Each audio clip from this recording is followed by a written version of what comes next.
چو چشمه سرابم، چو نقش آرزو برآمد، همچو قصه و فسانه، همچو قصه و فسانه. بلرزدم دل از نسیمی که بهر زندگی حبابم،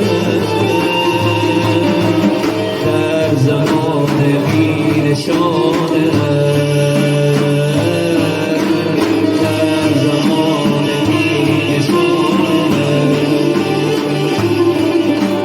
منم عاشق، منم رسوا، عالم دل نشسته‌ای. منم عاشق، منم شیدا، مرغ بال و پر شکسته‌ای.